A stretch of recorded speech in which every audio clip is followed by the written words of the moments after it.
Na minha experiência, a amamentação foi o que me salvou na nuvem negra do diagnóstico, porque foi a minha luzinha, quando eu estava completamente submersa na depressão, na tristeza do que é que eu vou fazer, naquele karma negativo do teu filho é deficiente, teu filho é deficiente, teu filho é deficiente, porque é isto que nos incutem, sabes? A médica disse, não podes esperar grande coisa disto. Como não podes esperar grande coisa? Ela disse-me, o vosso filho é assim, vai ser sempre assim, não podem esperar grande coisa. Como assim?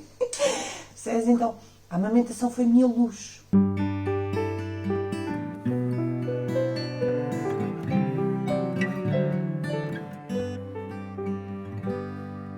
Sou Karina, sou a mãe do Enzo. O Enzo tem agora 10 anos. Ele está dentro do espectro do autismo e a nossa história de amamentação foram 9 anos e 2 meses. Antes de engravidar, eu tive um centro de massagens e terapias complementares antes de engravidar.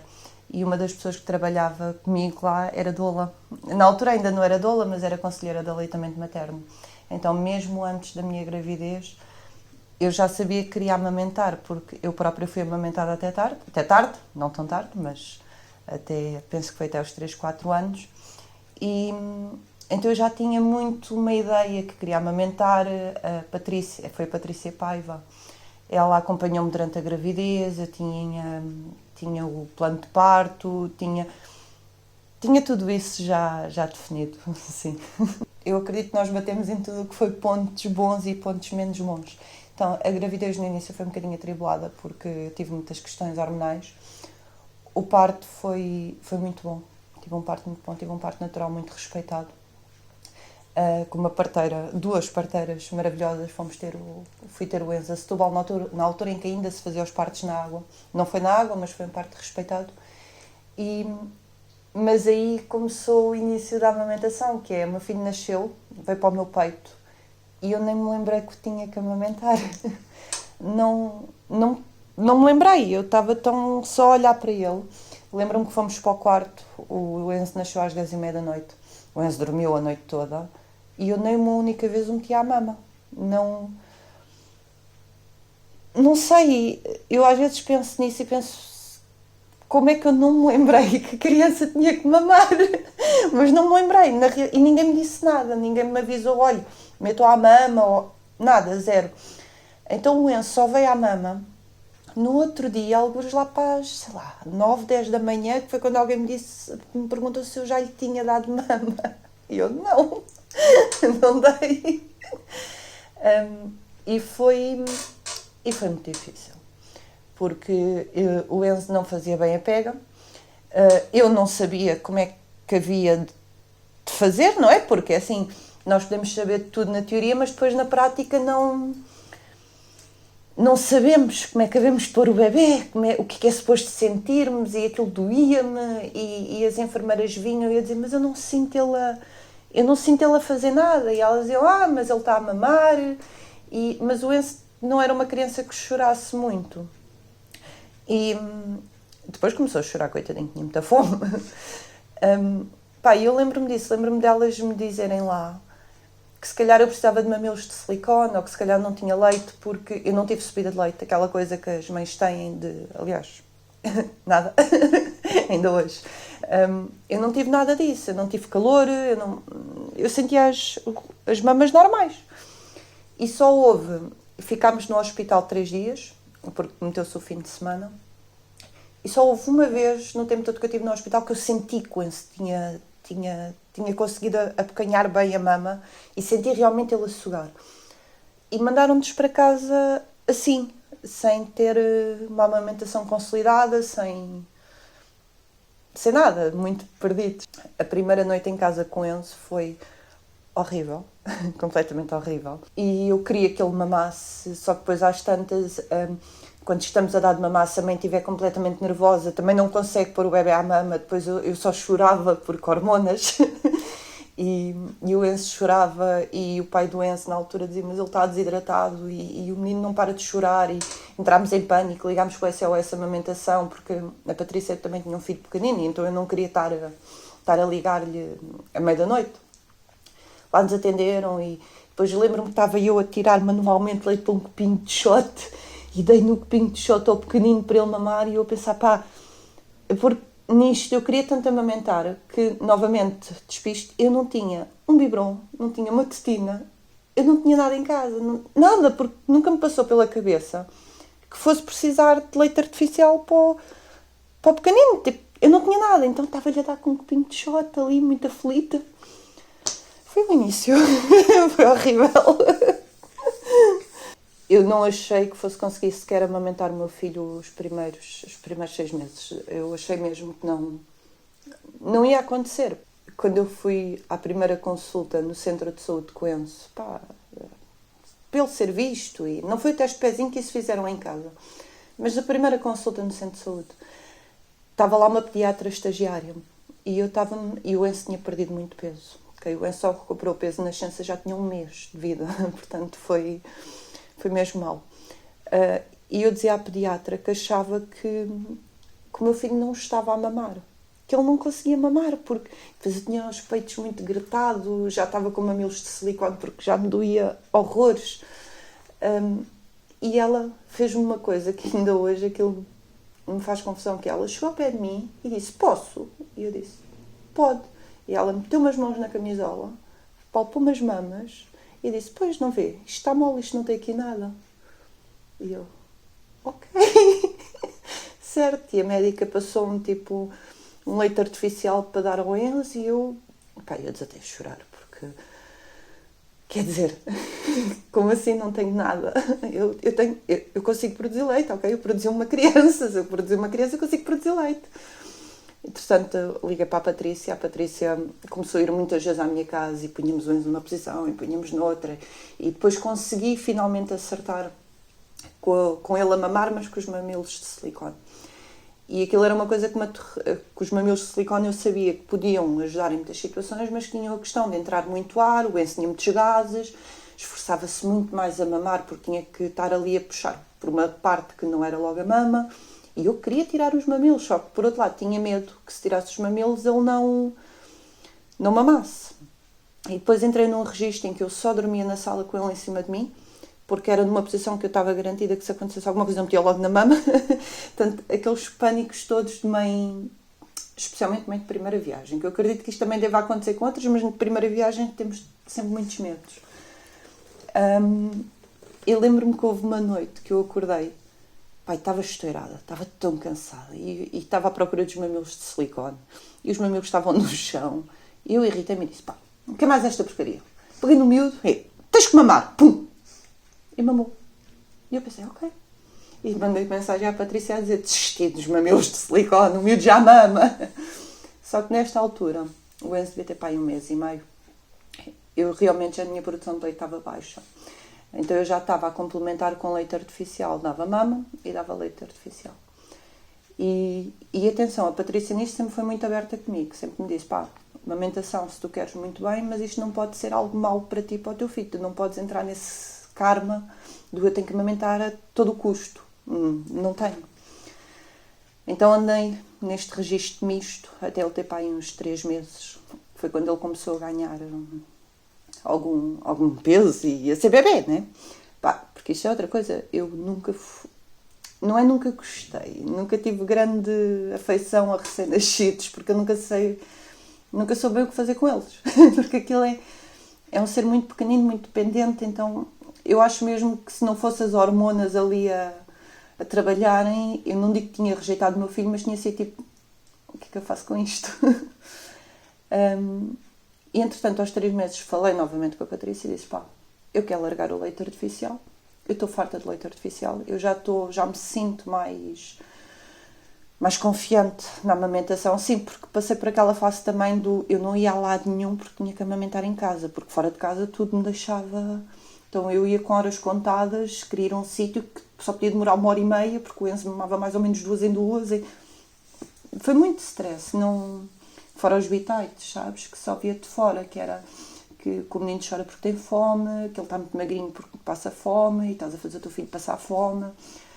Pressão da médica de família, pressão de todo lado, porque o Enzo não tem percentil e é porque o teu leite não funciona. E eu introduzi o leite artificial sem nunca dizer que estava a meter leite artificial, porque eu queria provar, para se calarem, nem era o provar que... Porque eu sabia que estava, claro que ele estava a aumentar peso porque era um misto. Mas eu não queria dizer que o meu filho estava a leite artificial, porque eu sabia que no momento em que eu dissesse que eu estava a complementar o meu leite ia ser completamente desvalorizado e eu ia sofrer uma pressão grande para deixar de toda a mama. Então a Patrícia falou-me das sondas, daquela sondazinha que se mete e que o bebê está a mamar no peito, mas que está a sair leite para ele também não ficar frustrado, não está a sair nada. Então andámos a fazer isso. Portanto, nós corremos, batemos nos pontos todos. Andei depois ali para aí um mês a dar-lhe por soma, a minha produção regulou novamente e depois as coisas começaram a correr bem, felizmente. Para aí algures aos 5, 6 meses é que as coisas regularizaram em termos de amamentação. Nós conseguimos deixar o leite artificial, algures ali perto dos 6 meses, 5 meses e pico, 6 meses, e ficar só com aleitamento exclusivo. Ainda mantivemos algum tempo o aleitamento exclusivo porque o Enzo só fez a introdução alimentar já, não me lembro bem, mas sei que já tinha passado pouco dos 7 meses ou estava quase nos 7 meses. Eu estava à espera que ele demonstrasse sinais, que estava pronto, aquela parte de ter interesse pela comida, sentar-se. Sei que ele já se sentava bem sozinho, mas ele não tinha interesse. Portanto, quando ele demonstrou interesse, foi quando fizemos a introdução alimentar. Mas já com aleitamento exclusivo. Apesar destas dificuldades todas da parte do não ter tido sintomas da subida de leite, apesar de ter sofrido alguma espécie de bullying na parte da amamentação, de ter toda aquela parte dos mitos, eu não tenho peito, aliás, eu tenho peito, mas tenho as mamas pequeninas e eu não tive o silicone dos pobres, está bem, isso comigo não aconteceu, eu continuei sem nada. Tanto que eu brincava muito e dizia que eu tinha o leite armazenado no rabo porque foi a única zona que cresceu, portanto havia aqui uma ligação direta. Apesar de ter sido muito difícil e de me ter causado muita tensão, quando funcionou, quando finalmente isto aconteceu, tornou-se o nosso momento preferido, o meu e o do meu filho. Era um momento em que amamentar era algo tão natural para mim, tão... Eu vou fazer uma comparação um bocadinho tonta, mas era uma coisa que eu pensava muito. Sabes quando os gorilas andam com os bebés? Eu sentia-me isso com o meu filho. Que era, para mim, a minha cria faz sentido agarrada a mim e a alimentar-se de mim. E a minha mama pode não ser, porque a certa altura ali, a partir dos 7 não, quase perto de um ano, porque até lá nós fizemos baby led weaning, então ele ia petiscando. Mas a partir de um ano começou a comer um bocadinho mais. A minha cria pode não se alimentar exclusivamente só do meu leite, mas o meu leite é essencial. É o que lhe passa tudo o que ele precisa, é o que ele necessita para tudo na vida dele. Portanto, isto não é só alimentar, é a nossa ligação de um com o outro. Volto a referir que a amamentação, para mim, sempre foi uma coisa que... Isto é um bocado injusto a dizer, mas é a minha perspectiva. É tipo o auge da parentalidade. E repara, eu não estou a dizer com isto que quem não amamenta é menos mãe do que quem amamenta de todo. Estou a falar na minha realidade, para mim, pessoalmente, o amamentar o meu filho era a minha ligação com o meu filho. Era aquilo onde era só eu e ele e absolutamente mais ninguém. O Enzo, até aos 10 meses, ele foi um bebê neurotípico. Ele aos 10 meses teve aquilo que eu chamo de autismo reverso, que regrediu e entrou, não, porque teoricamente ele sempre esteve dentro do espectro do autismo, mas começou a manifestar características do espectro.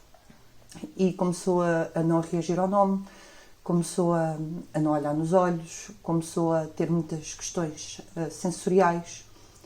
Isto desapareceu quando amamentava. Tudo desaparecia na mama.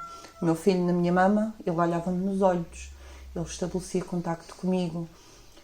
Nós estávamos unidos, portanto, ele estava na minha mama e eu olhava nos meus olhos diretamente e conseguíamos estar... E eu apertava-o e ele tocava-me e não havia nada ali que nos quebrasse. Percebes? Então, amamentar era a única ponte que eu tinha para o meu filho que estava ali longe nas outras fases, percebes?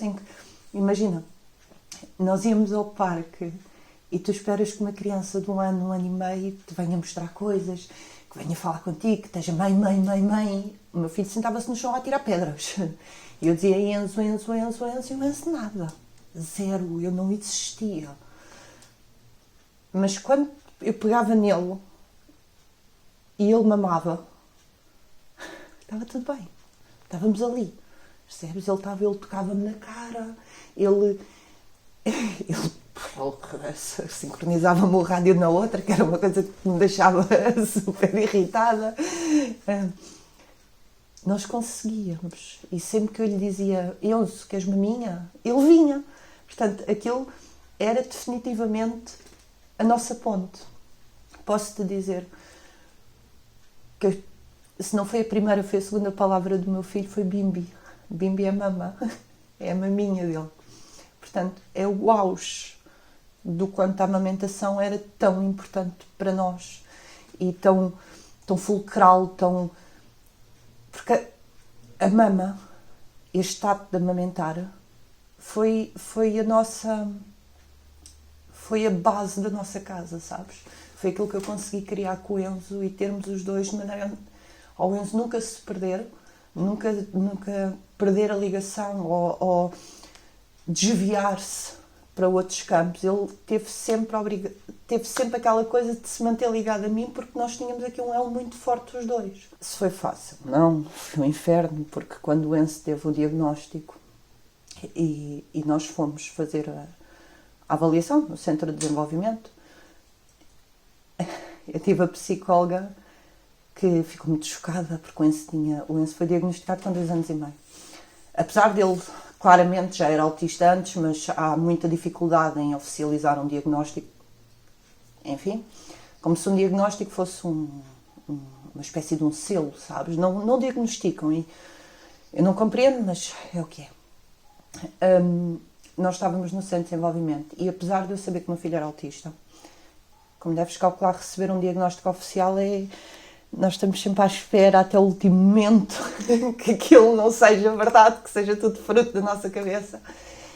E quando me disseram que ele era autista, aquilo desmoronou-se-me tudo, até porque eu tinha um preconceito muito grande com o autismo, porque, novamente, nós não estamos habituados a lidar com a diferença. Nós somos naturalmente afastados da deficiência. Então, a deficiência é assim um mundo sombrio e mau que está ali, que ninguém lá quer ir a bater à porta porque aquilo é horrível. Então eu achei que, meu Deus, e agora minha vida acabou. Então lembro-me que estava com o Enzo e que o Enzo veio à mama, porque o Enzo estava num ambiente hospitalar, estava muito nervoso, a mama sempre foi algo que o acalmou. E eu naturalmente dei mama ao meu filho, porque, por amor de Deus. E a psicóloga olhou para mim com um ar muito sério e disse: ai, que horror, ele mama? E eu disse: sim, mama. E ela: sabe, ele se calhar só é tão autista porque mama. Porque, como ele está agarrado à mama, ele só se foca na mama e ignora o mundo à volta dele. E eu olhei para ela e disse: não, o meu filho mama e acredito que é a única coisa que o está a ligar a este mundo, porque senão o meu filho nem sequer olhava para mim. E ela: mas tem que quebrar isso, ele tem que deslargar a mama. Eu disse: não. Se fossem as suas mamas eu percebia, mas são as minhas e eu não quero. E mantive-me ali, não quer saber. O meu filho vai continuar a mamar enquanto ele quiser, o meu filho vai continuar a mamar. O Enzo, estando dentro do espectro do autismo, houve aqui vários caminhos que se cruzaram, que foi primeiro a minha aceitação, e a minha desconstrução do meu filho ser diferente, sabes? Eu antes dizia muita vez que eu tinha que fazer o luto do filho perfeito, que eu tinha que fazer o luto de não ir ter o filho que todos têm. Eu acho isso uma estupidez. Agora, neste momento, eu não tenho que fazer luto nenhum. O meu filho sempre foi aquele. Percebes? Eu fiz o luto das minhas expectativas. E se há coisa que eu sei é que as expectativas são a ausência da realidade. Percebes? Portanto, eu não fiz luto de filho nenhum porque o meu filho está vivo. Sempre esteve vivo. Sempre foi meu filho. Sempre foi aquela criança. A única coisa que mudou foi que eu tinha um nome para determinadas características dele. E podia agora ativar alguns apoios, procurar ajuda. e lidar com muitos preconceitos. Nós tivemos sempre, a partir daí, tivemos sempre muitos terapeutas, tivemos sempre muitos médicos, porque a vida de uma família neurodiversa é passar a vida em terapeutas. O Enzo não tem uma infância como as outras crianças de ir brincar e de festas de anos, não tem, porque ponto, não é convidado, não há inclusão nisso.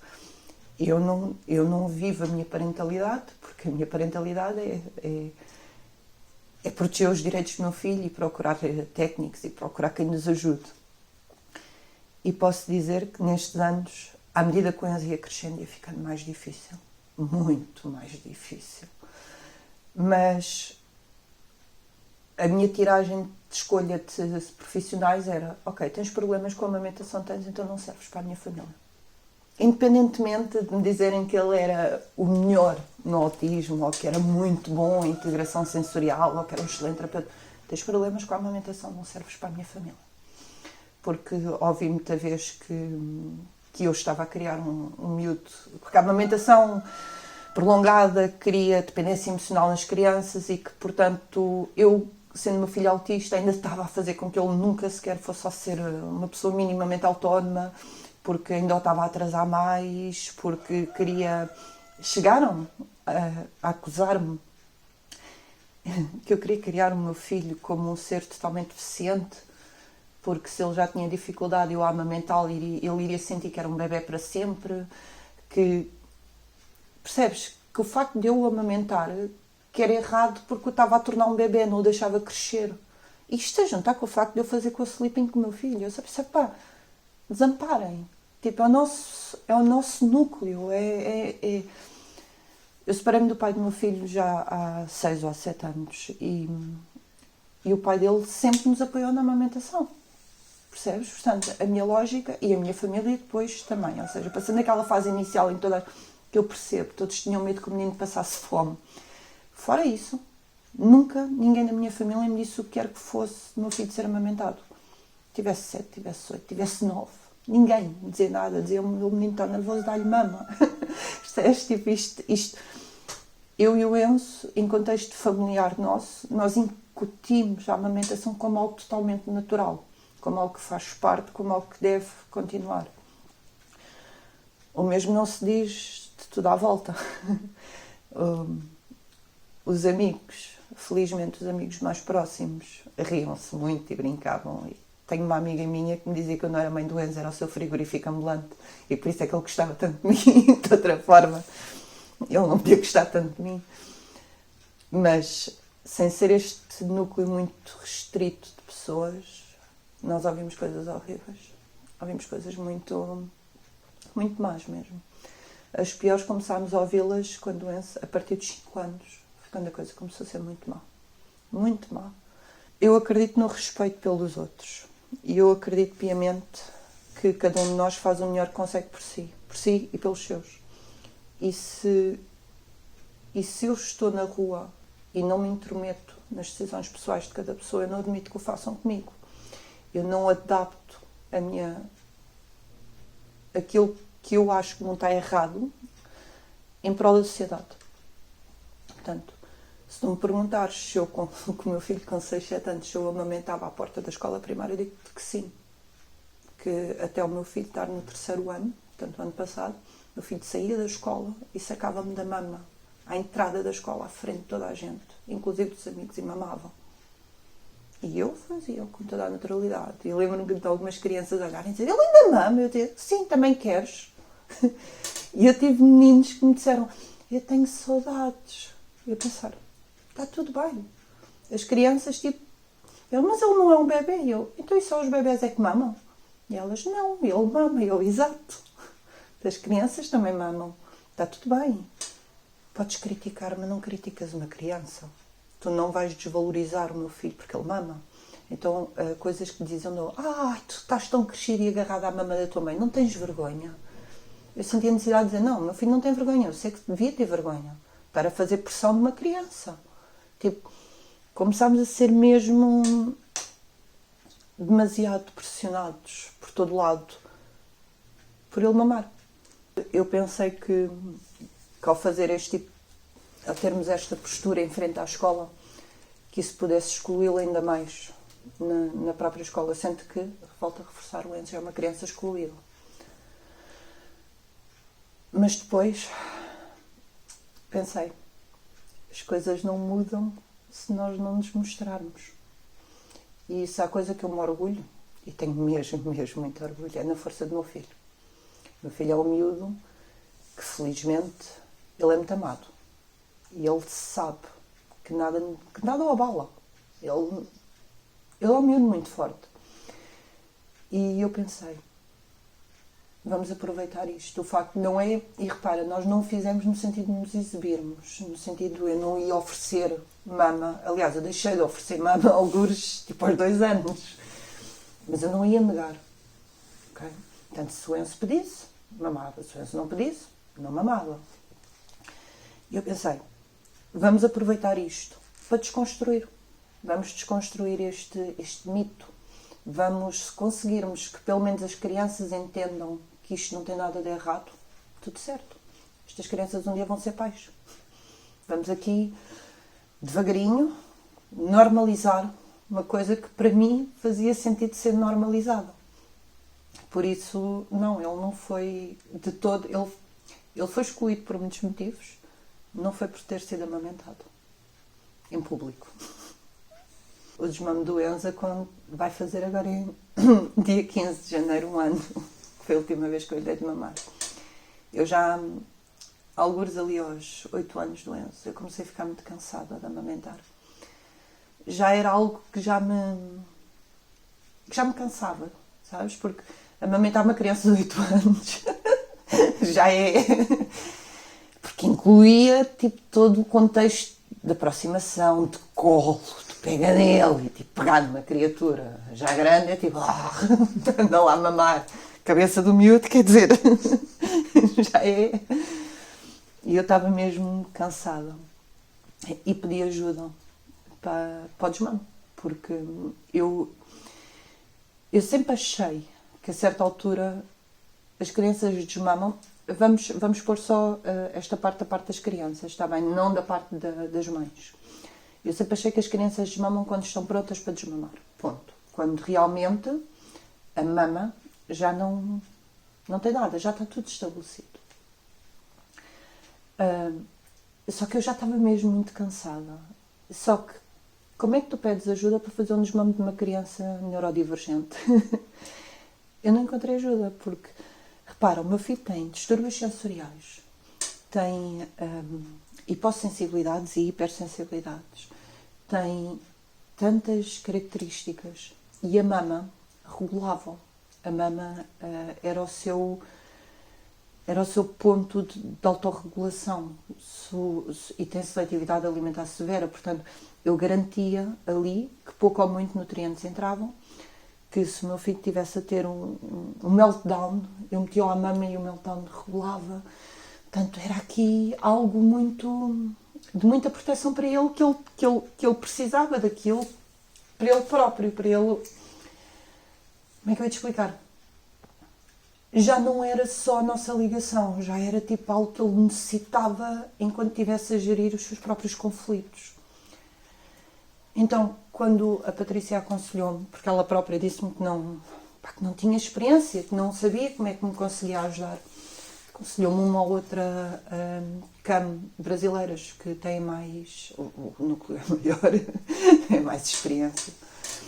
E uma das estratégias que elas usavam, e que, atenção, isto não é de toda uma crítica, também, era direcionar esta ligação para algo que ele tivesse dele. Por exemplo, há bebés que têm os dodós e os paninhos, o Enzo nunca teve nada disso, tinha maminho.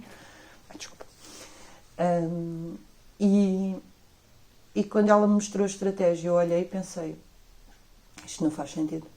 Se eu estou a direcionar o meu filho para algo, quer dizer que o meu filho não está pronto para me largar. Portanto, eu não quero substituir. Eu quero que ele largue. Eu quero que ele encontre estratégias pelo próprio. Eu não quero que ele deixe de mamar para começar a morder um pano. Não, isto não me faz sentido.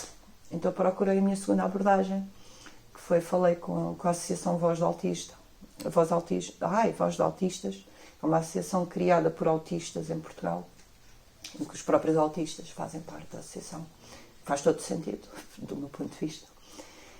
E participei nos grupos de apoio a pais, e cá lá mães que são autistas e que amamentaram, e mães neurotípicas com filhos autistas que amamentaram. Eu disse, malta, eu preciso de ajuda porque eu quero desmamar o meu filho e eu não sei o que é de fazer. E elas deram-me algumas estratégias e eu só pensava, eu já fiz isso tudo. Até eu cheguei a ir a uma sex shop comprar uma maminha falsa, porque para o Enzo ter para brincar, mas não há nada que substitua as nossas, porque a minha mama tem o meu cheiro, tem o meu sabor, sou eu.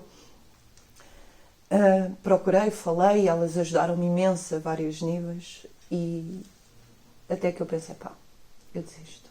Quando ele largar, largou. Está tudo bem. Ninguém mama até à vida adulta. Mas eu tinha que estar constantemente a relembrar-me disto, sabes? Porque durante estes anos todos, a maior parte dos pensamentos que eu tinha era, eu estou a atrapalhar o meu filho não se está a desenvolver porque eu estou-lhe a dar mama, ele nunca vai largar a mama, ele não consegue ser autónomo porque mama, culpa, porque estou a amamentar o meu filho e porque não devia estar a amamentar o meu filho. Só que eu sempre vinha estes pensamentos, eu tirava-os para o lado e dizia, não, sejas parvo, está tudo bem, os outros é que estão errados. Mas isto não é assim tão fácil, porque eu tive 9 anos a duvidar se o que estava a fazer era certo ou não e se ele realmente algum dia ia largar a mama.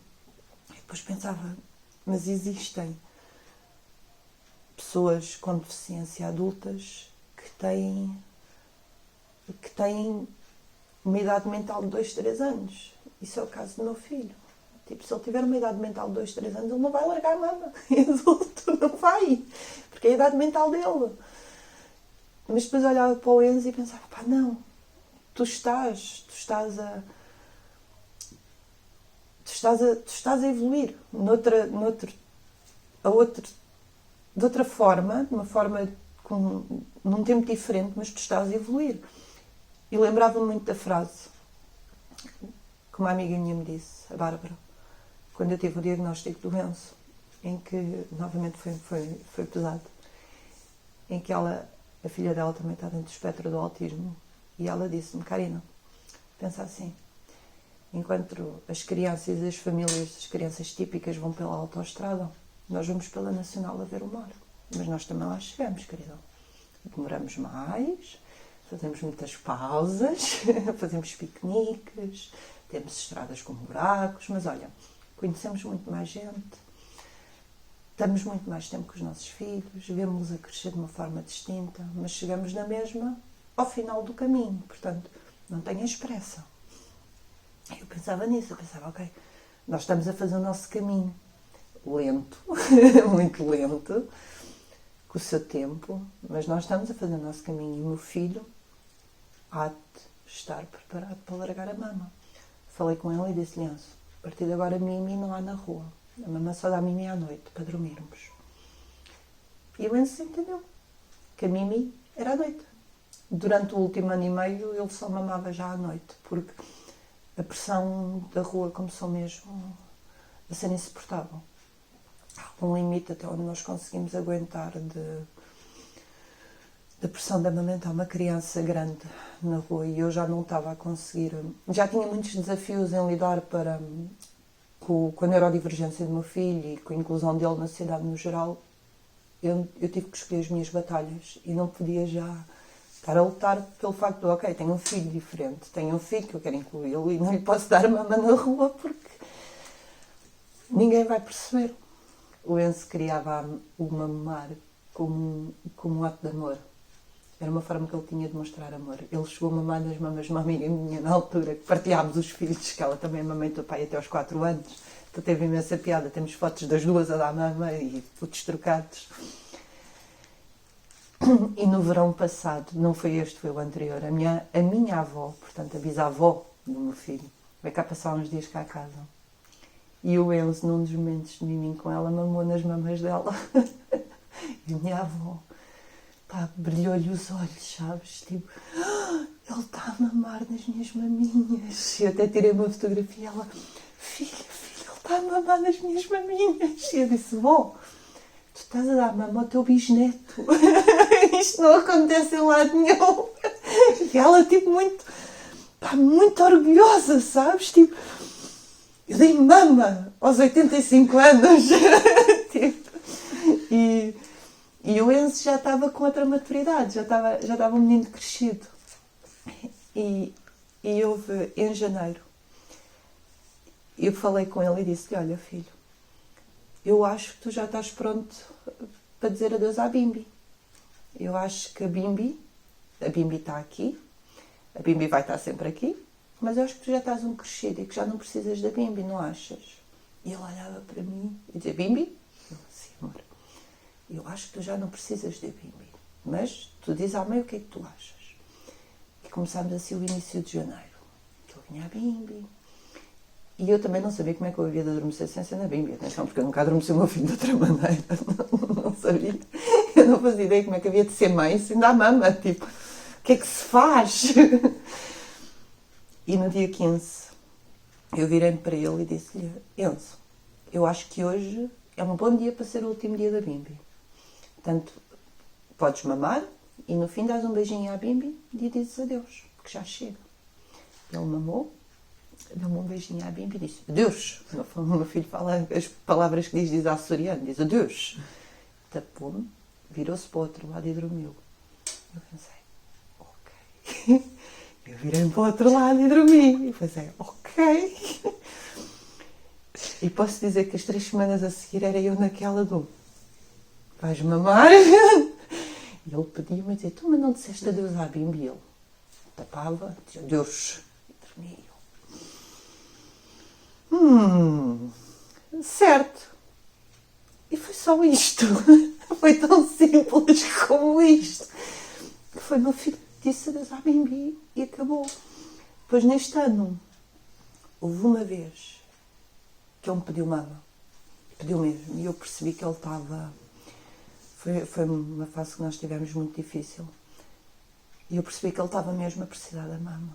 Mas eu pensei, não posso, porque se eu lhe dou agora, retomamos a amamentação e não podemos. Eu disse, amor, dás beijinho à Bimbi. A Bimbi tem saudades tuas também. E ele, tão querido, ainda hoje ele me faz isto, que é quando ele sente saudades da Bimbi, ele vai, agarra-me assim as Bimbis e diz beijo. E dá-me um beijinho em cada uma e abraça-as e vai à vida dele. Eu, quando conheci o meu atual companheiro,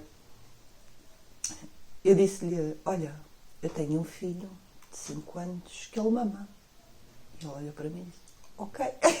Eu pensei, que isto também, repare, isto depois às tantas era aqui uma tiragem para mim, se és contra a amamentação, não podes fazer parte desta família. Pá, e o meu namorado sempre foi aquela pessoa que para ele sempre foi completamente natural o meu filho mamar. Tivesse 6, tivesse 7, tivesse 8, tivesse 9. E quando eu lhe comecei a falar do desmame, ele só me dizia, mas tu achas que o menino está pronto? E tu estás pronta? Eu dizia, estou. E ele, tens a certeza? Não sei se tu estás pronta. Eu estou farta disto. Eu quero deixar de amamentar. E ele, respira, tu não estás pronta. E eu, tens razão, ainda não estou pronta. Portanto, eu acho mesmo que a amamentação e, novamente, sendo eu e o Enzo uma família completamente atípica, a amamentação foi a minha maternidade. Foi a única coisa que nós tínhamos que não estava errada. Sabes? Porque quando tens uma criança com deficiência, as mães culpam-se. Será que... Porque eu fumava um cigarro por dia na gravidez. Pensei, será que foi de eu ter fumado? Será que foi porque ele não mamou no início? Pensei tanta vez nisto. Aqueles 2 dias que o miúdo passou fome, será que isto foi o suficiente para o miúdo? Tipo, se calhar ele teve uma lesão cerebral por minha causa. Será que eu não o estimulei o suficiente? Será que... aos 10 meses, quando o Enzo teve a regressão, culparam-me, disseram-me que ele era assim porque estava em casa, que tinha que ir era para a creche, que se ele fosse para a creche, que aquilo passava. Ele foi para a creche contra a minha vontade, que eu não queria que ele fosse para a creche, e não passou, porque ele é autista. Culparam-me da cena do medo de ser assim autista, porque mamava. Quer dizer, houve sempre tanta culpa, sabes? Tipo, havia sempre qualquer coisa errada, porque ele não preenche os rankings, porque ele ainda não faz isto, porque ele ainda não aponta, porque ele não fala, porque ele... Era sempre tudo tão diferente, sabes? Tanta pressão. É tanta pressão de seres mãe de uma criança neurodivergente. E não é com a criança, eu digo muitas vezes. O que me causa dano não é o autismo do meu filho. Eu não tenho problemas nenhuns com o autismo do meu filho, está tudo bem. Eu tenho problemas com tudo à volta. O mundo à volta é que é o meu problema. Porque o autismo do meu filho, por amor de Deus, o meu filho é assim, está tudo bem. Já o conheço, é a nossa dinâmica, temos os nossos desafios. Mas quem é que é uma mãe que não tem desafios com os filhos? Quer dizer, está tudo ok. E foi sempre tudo tão difícil, sempre tão pesado. O amamentar era a nossa normalidade, sabes? Era aquele momento em que éramos só mãe e filho. Não havia aquela história do ele vai comer, mas ele tem seletividade alimentar, então ele só come determinadas coisas muito específicas, então vamos buscar essas coisas muito específicas. Ele tem hipersensibilidade ao toque, então não pode usar todos os tipos de roupa, bora lá cortar tudo o que é etiquetas, bora lá ajustar, não sei o quê. Porque ele é não verbal e porque não sei o quê. Ok, então vamos lá à escola com quase um manual de como lidar com ele, para explicar. Porque não sei, vamos lá procurar terapeutas. Percebes? Não era a nossa normalidade. Ali não havia, não tínhamos que ter ninguém a ensinar-nos ou a dizer-nos que tínhamos que mudar. Era só mamar. E à noite, o meu momento preferido com Enzo era quando eu me deitava e ele vinha, porque com esse para o fim já só mamava na mama direita. E ele se aconchegava a mim. E sabes, aquele aconchego de ter o nosso filho ali. E eu abraçava-o e ele agarrava a mim. Então ele mamava e eu sempre mamou assim, mamava e agarrava com a mãozinha e dava-me festas na mama.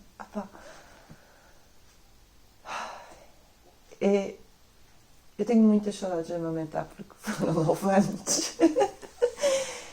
Mas estou muito feliz com a nossa história. Há muitas coisas que com esta experiência da neurodiversidade que eu tenho percebido que falham, nomeadamente em termos de inclusão. E eu não tenho qualquer tipo de formação ou de experiência, só tenho a minha, de aleitamento materno com crianças neurodivergentes. Depois eu falo com muitas mães, especialmente crianças autistas, que eu estou mais à frente, então elas vêm muito ter comigo em busca de apoio. E o que eu faço é normalizar as coisas, é explicar-lhes que sim, ouçam, vocês têm um diagnóstico, isto vai ser um inferno, vai ser horrível, essa vida vai ser um desespero, mas não é por causa dos vossos filhos. Essa parte é a parte fácil. Então, uma das coisas que eu tenho notado muito que é uma grande falha em termos de educação, em termos da escola, em termos de uma comunidade. Existem muitas comunidades e eu acho que o trabalho está a ser muito bem feito para famílias. Existem, mas não existem muitas comunidades que incluam famílias atípicas nessas comunidades. O que é que acontece? Acontece que, por exemplo, quando nós temos encontros de mães, que eu fui a bastantes encontros de mães, não há lá mães de crianças com deficiência. Porquê? Porque a grande maioria já está muito saturada de tudo o que já tem que lidar e não está pronta para lidar com a maternidade típica. Porque numa fase inicial, e isto vale o que vale, dói-nos ver mães com filhos sem deficiência. Dói-nos, é uma dor horrível. E não é por nós não amarmos os nossos filhos, não é por nós odiarmos o facto dos outros terem filhos sem deficiência. É porque nós olhamos e sabemos que aquelas mães estão a jogar o jogo da parentalidade em modo fácil e que por algum motivo muito injusto nós e os nossos filhos vamos para um modo difícil. E faz falta esta comunidade em que eu não... Isto é quase um sonho. Eu não sonho com uma comunidade só de mães de famílias atípicas. Eu sonho numa comunidade que inclua tudo, onde é tão normal ter pais e mães de famílias típicas como atípicas e estarmos todos ali a achar que tudo está normalizado. E isto parte tudo com base na educação. Nós precisamos de educar, nós precisamos de ensinar, nós precisamos de apostar nas crianças, porque as crianças educam os adultos. Ao contrário do que as pessoas dizem, não são os adultos que educam as crianças, é ao contrário.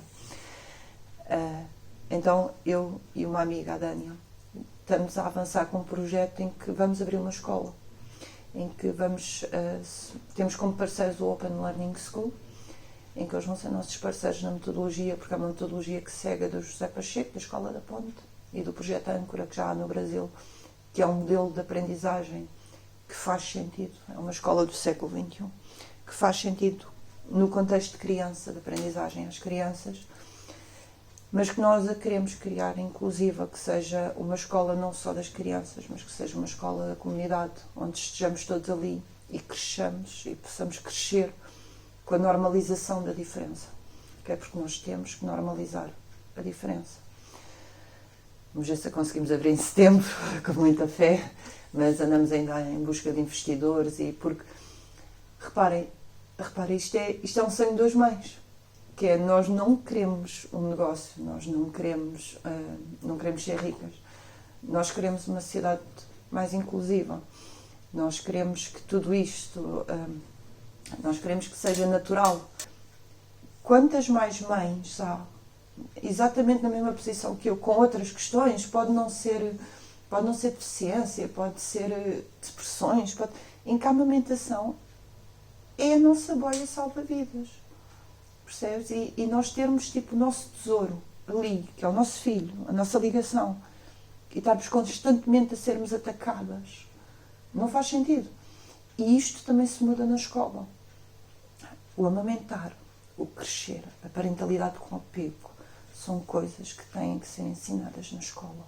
Não no sentido dos miúdos perceberem que alguns deles não tiveram isso, mas no sentido dos miúdos perceberem que amor produz mais amor.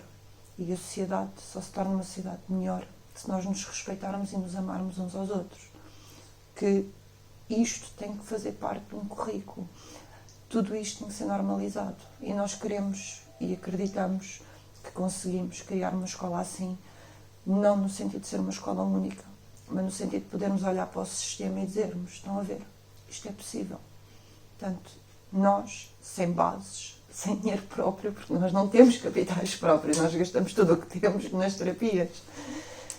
Se nós conseguimos criar isto, nós conseguimos provar que isto é possível acontecer, logo, por favor, façam sociedade, Estado, façam o vosso trabalho. Tornem as coisas inclusivas a todos os níveis.